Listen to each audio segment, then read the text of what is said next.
नमस्कार, मैं हूं लक्ष्मण सिंह राठौड़ और आप देख रहे हैं जयवर्धन न्यूज। बात करते हैं राजसमंद जिले की प्रमुख खबरों की।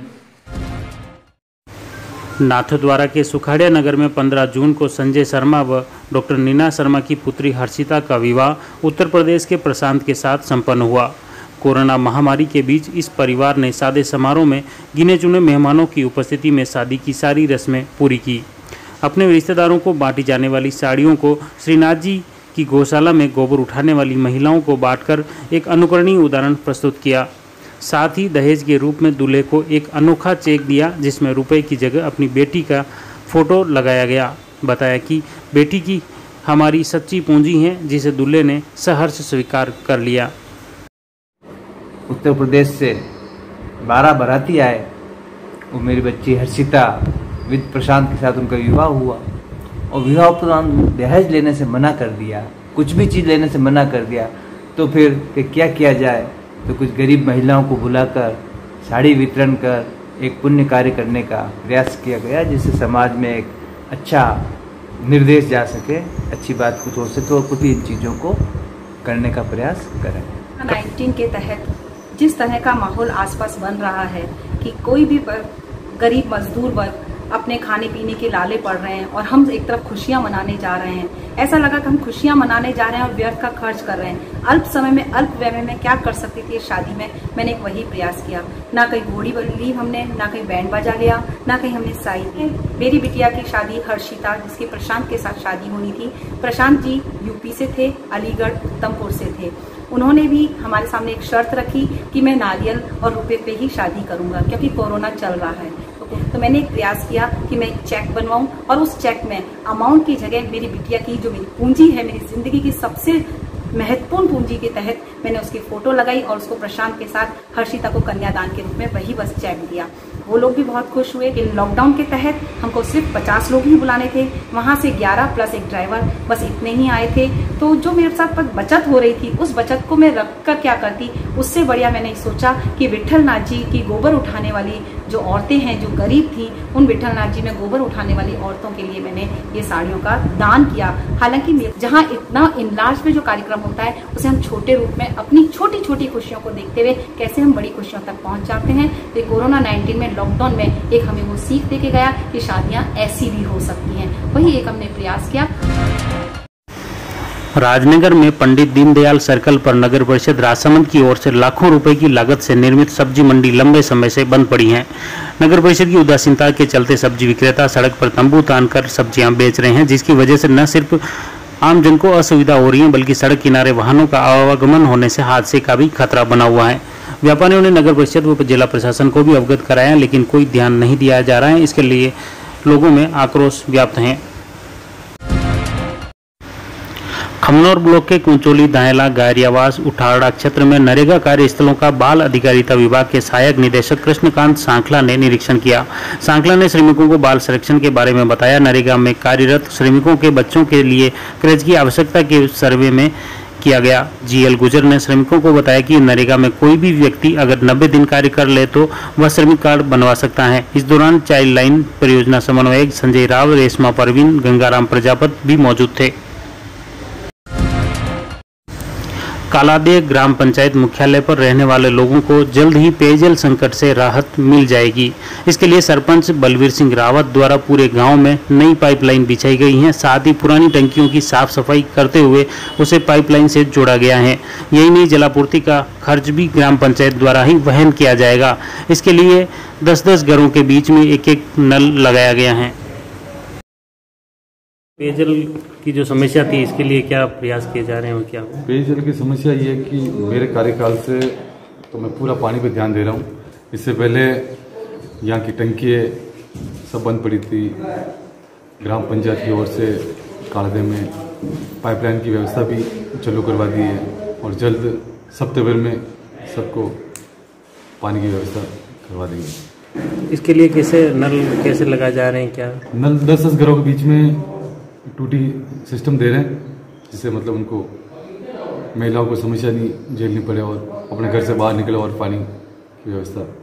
इसमें बिल वगैरह लोगों ग्रामवासी भरेंगे या पंचायत? नहीं, ग्राम पंचायत स्वयं वहन करेगी। अच्छा, ठीक। चोरी के मामले में केलवाड़ा पुलिस ने 2 आरोपियों को गिरफ्तार किया है। थाना प्रभारी शैतान सिंह ने बताया कि गवार निवासी प्रभुलाल पुत्र आईदान मेघवाल व केलवाड़ा निवासी डालूराम पुत्र कूराराम मेघवाल को गिरफ्तार किया। पुलिस द्वारा पूछताछ में दोनों ही आरोपियों ने चोरी करना कबूल किया है। पुलिस द्वारा अन्य चोरियों के मामले में भी पूछताछ की जा रही है।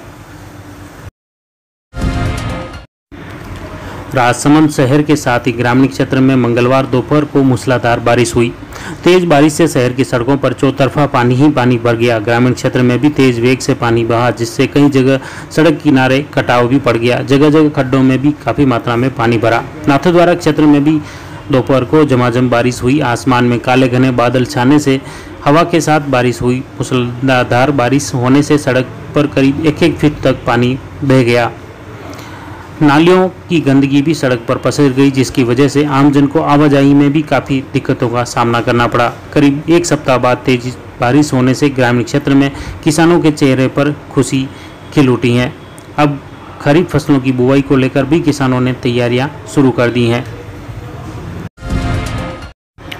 आबकारी थाना कामलीघाट के दल ने अवैध हथकढ़ शराब बनाने पर दबिश देकर 1100 लीटर वॉश नष्ट की।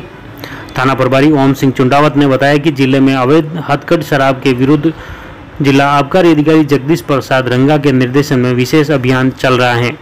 इसके तहत दल ने पदमेला गांव के पास एक पुलिया के पास से गुजर रहे छोटू सिंह रावत को रोका और तलाशी ली तो उसके पास से 20 लीटर अवैध हथकढ़ शराब मिली, जिसे विभाग द्वारा जब्त कर दी गई। तभी मौका पाकर आरोपी मौके से फरार हो गया। साथ ही दल द्वारा 1100 लीटर वॉश नष्ट किया गया। श्री जैन श्वेतांबर तेरापंथी सभा कांकरोली की मंगलवार को आयोजित बैठक में सर्वसहमति से प्रकाश सोनी को अध्यक्ष चुना गया। फिर बैठक में सोनी ने कहा कि हमारा दायित्व गुरु इंकित की आराधना करना और साधु साधुओं की सेवा करना है। उन्होंने कहा कि मुझे जो दायित्व दिया है उस पर पूरा खरा उतरने का प्रयास करूंगा। राजसमंद शहर के 50 फीट रोड किनारे तालरी नदी में कचरे के डंपिंग यार्ड से आए दिन कचरा जलाया जाता है, जिसकी वजह से आसपास की कॉलोनी में रहने वाले लोगों का रहना ही मुश्किल हो गया है। कभी कभी बदबूदार धुएं की वजह से सांस लेना भी मुश्किल हो जाता है। एक तरफ कोरोना महामारी चल रही है, वहीं नगर परिषद द्वारा बीमार करने वाला धुआं कॉलोनियों को परोसा जा रहे हैं। इस समस्या को लेकर क्षेत्रीय लोगों ने नगर परिषद में कई बार शिकायत की, फिर भी कोई ध्यान नहीं दिया जा रहा है। इस पर क्षेत्रीय लोगों ने जिला विधिक सेवा प्राधिकरण सचिव नरेंद्र कुमार को शिकायत की। इसे गंभीरता से लेते हुए सचिव नरेंद्र कुमार ने नगर परिषद को निर्देश दिए कि तत्काल डंपिंग यार्ड को अन्य जगह शिफ्ट किया जाए, ताकि क्षेत्र के लोगों को कोई असुविधा न हो और न ही उनके स्वास्थ्य पर विपरीत प्रभाव पड़े। भाजपा की ओर से डॉक्टर श्यामा प्रसाद मुखर्जी के बलिदान दिवस पर मंगलवार को देव हेरिटेज राजसमंद में संगोष्ठी आयोजित की गई। संगोष्ठी में राजस्थान के नेता प्रतिपक्ष गुलाबचंद कटारिया ने डॉक्टर श्यामा प्रसाद मुखर्जी के जीवन से जुड़ी विभिन्न घटनाओं के माध्यम से कार्यकर्ताओं को एकजुट होने का आह्वान किया। उन्होंने कहा कि ये पार्टी किसी एक परिवार या व्यक्ति की नहीं है, बल्कि सामूहिक पार्टी है। कार्यक्रम में सोशल डिस्टेंस का भी ध्यान रखा गया। इस दौरान कुंभलगढ़ विधायक सुरेंद्र सिंह राठौड़, राजसमंद विधायक किरण माहेश्वरी, भाजपा जिलाध्यक्ष वीरेंद्र पुरोहित, सभापति सुरेश पालीवाल सहित भाजपा के कई कार्यकर्ता मौजूद थे। दोस्तों, कुछ 2 दिनों से हमारे पास में सांपों के काटने की जानकारी आ रही है, तो लोग काफ़ी डर जाते हैं सांपों के काटने के बाद में। बिल्कुल भी डरने की ज़रूरत नहीं है। एक मैं आपको तरीका बता रहा हूँ। ये 10 ml 20 ml का जो एक इंजेक्शन होता है, उसके सामने के हिस्से को प्लेन काट लेना है। ये बिल्कुल प्लेन काटा हुआ है और इसको काटने के बाद में इस हिस्से को बाहर निकाल के अपोजिट इसको इस साइड से इसको अपने को लगाना है। और जिस जगह पे बाइट हुआ है, जैसे देख लिए यहाँ लगभग जैसे बाइट हुआ है ऐसा दिख रहा है, तो बाइट जहाँ हुआ होता है वहाँ पर इंजेक्शन को इस तरीके से लगा के वैक्यूम बना के इससे जहर को खींचा जा सकता है। जो पुराने पिक्चरों में हम देखते थे कि मुंह से जहर को निकाला जा रहा है या खींचा जा रहा है, उसकी ज़रूरत नहीं है। एक सिरिंज लेके खाली उसको लगाइए जिस जगह पे बाइट हुआ है और 3 से 4 बार वहाँ से ब्लड खींच लीजिए। ये वैक्यूम बन जाता है, जिसकी वजह से जो जहर है वो खून के साथ साथ बाहर भी आ जाता है। देखिए, काफ़ी वैक्यूम की वजह से इसमें जगह काफ़ी वो हो चुका है। तो इससे बचने के चांस 80% ज़्यादा हो जाते हैं। तमनार में भी कुछ दिन पहले जिनके साथ में बाइट हुआ था, इंडियन कोबरा ने बाइट किया था, वहाँ उन्होंने यही तरीका उपयोग में लाया और उसकी वजह से सामने वाले की जान भी बच गई और एंटी वेनम सिर्फ एक उसको लगा, उसके अलावा नहीं तो इसमें 8-10 एंटी वेनम लग जाते हैं, कई बार 20 एंटी वेनम भी लग जाते हैं, तो वो एंटी वेनम उसको बहुत कम लगा। तो ये इस तरीके से किसी की भी जान आसानी से बचाई जा सकती है, बिल्कुल भी डरने की ज़रूरत नहीं है, चाहे रसल वाइपर हो, चाहे करैत हो, चाहे अहिराज बैंडेड करैत हो या नाग हो, किसी भी सांप के काटने से इसका प्रयोग किया जा सकता है। और उसके बाद में जो गमछे होते हैं या कोई कपड़ा होता है उसको गीला करके ऊपर से नीचे की ओर बांध देना है। इसके बाद इंसान आसानी से बच सकता है। सीधे हॉस्पिटल जाना है, किसी झाड़ फूक और किसी दुनिया भर की दवाई के चक्कर में नहीं पड़ना है। हॉस्पिटल जाने से जान आसानी से बचाई जा सकती है। इसी तरह की रोचक व ताज़ा खबरों से जुड़े रहने के लिए सब्सक्राइब कीजिए यूट्यूब चैनल जयवर्धन न्यूज़।